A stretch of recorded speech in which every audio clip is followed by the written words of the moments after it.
Hey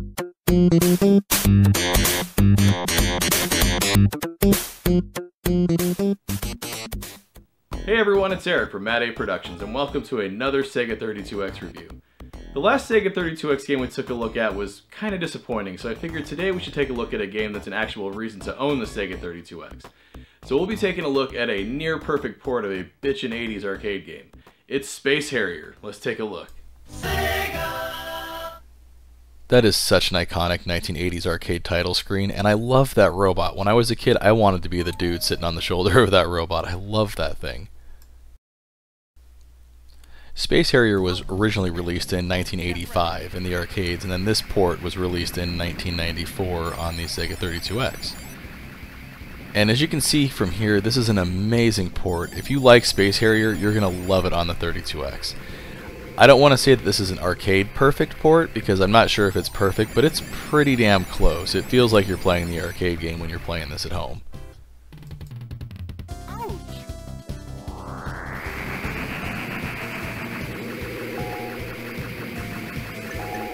Even the music sounds arcade perfect to me.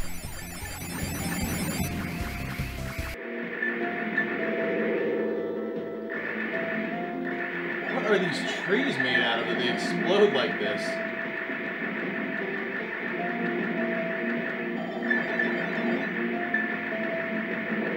Whoa.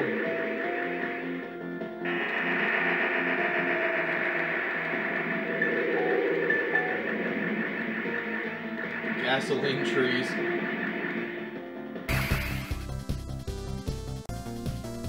When I was a kid, if I went into an arcade and they had Space Harrier, that was one of the first games that I played. Everyone rags on the Sega 32X a lot, so it's also really nice to play something that's actually fun to play on the Sega 32X. I've always loved the boss battles in Space Harrier, and they're just as much fun on the Sega 32X as you remember them being in the arcade.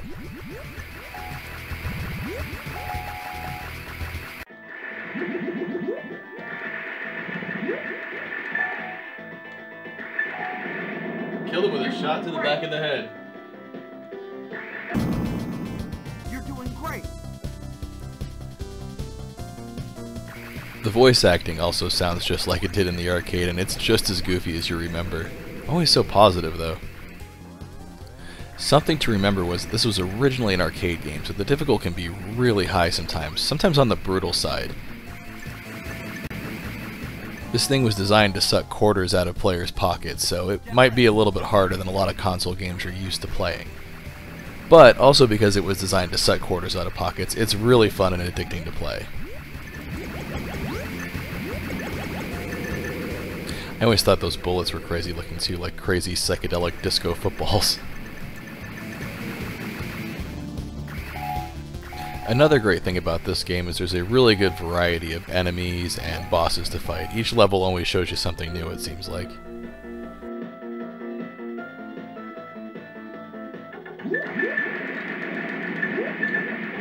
Whoa.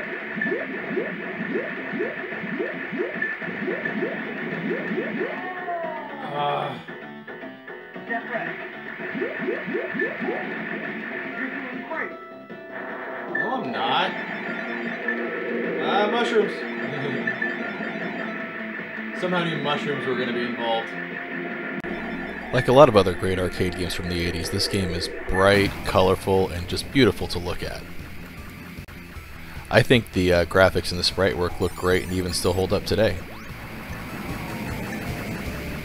Space Harrier is one of the arcade games that falls in the Sega's Superscaler line of arcade games from the 80s, and that list includes games like Afterburner, Super Hang-On, but I think Space Harrier might be my favorite just because of how colorful it is and pretty to look at, and the music is amazing, and it's just all around a great game. The Sega 32X does an amazing job of handling this game too. Playing this for an extended amount of time really makes me want to track down a copy of Afterburner for the Sega 32X as well.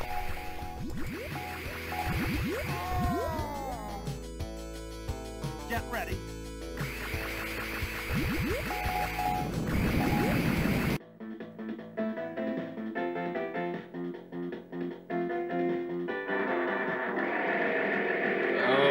part.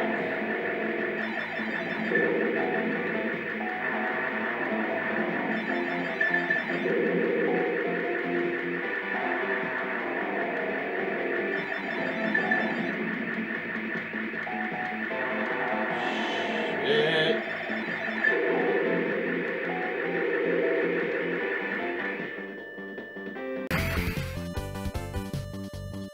I love how the music drops off here and lets you know the game's going to become a lot more difficult from this point. You're doing great.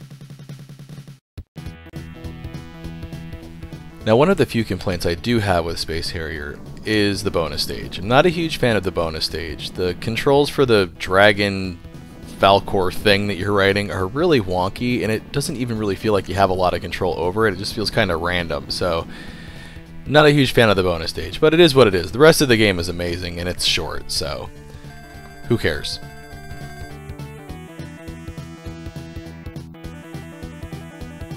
You're doing great.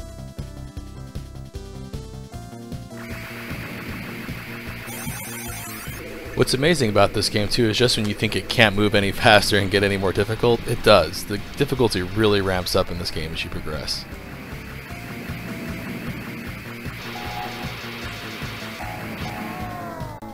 I've always found that message that pops up when you die to be interesting. Ready? Many more battle scenes will soon be available.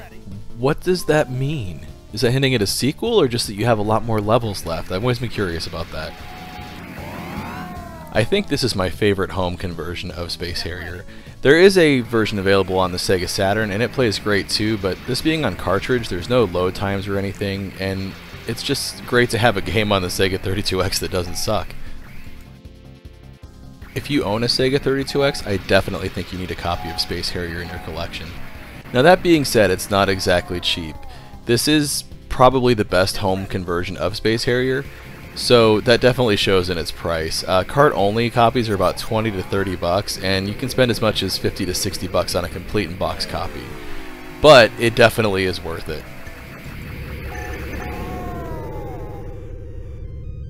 Get ready.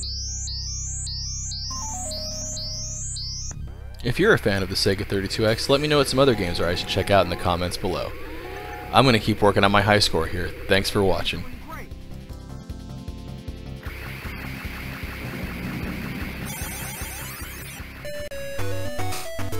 Hey, thanks for watching my review of a Sega 32X game that's actually worth owning. If you like what you saw, don't forget to hit those like and subscribe buttons and check out some of these other videos here. And also follow us at the social media links down below. That's the best way to keep up what's going on with the channel. And as always, thanks for watching.